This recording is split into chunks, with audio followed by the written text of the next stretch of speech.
नागपूरच्या काटोल तालुक्यातल्या रावळगाव इथं SBL एक्सप्लोझिव्ह कंपनीत झालेल्या स्फोटाप्रकरणी कळमेश्वर पोलिसांनी कंपनीच्या 21 संचालकांपैकी 9 संचालकांना अटक केली आहे आणि इतरांचा शोध सुरू असल्याचं पोलीस अधिकाऱ्यांनी सांगितलं आहे। काल झालेल्या या दुर्घटनेत 17 कामगारांचा मृत्यू झाला होता तर 24 जण गंभीर जखमी झाले होते। दरम्यान आज नागपूर जिल्ह्याचे पालकमंत्री चंद्रशेखर बावनकुळे यांच्या अध्यक्षतेखाली विभागीय आयुक्त कार्यालयात या घटनेबाबत उच्चस्तरीय बैठक झाली।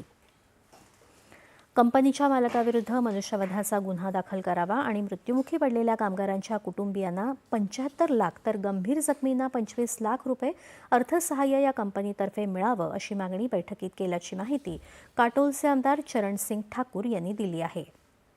कंपनी मालकावर मनुष्य वधाचा त्या ठिकाणी गुन्हा दाखल केल्याशिवाय दुसरा कोणताही त्या ठिकाणी त्याला सवलत देण्यात येऊ नये आणि जे मृत कुटुंब आहे त्यांच्या कुटुंबियांना 75 लाख रुपयाची मदत दिली गेली पाहिजे।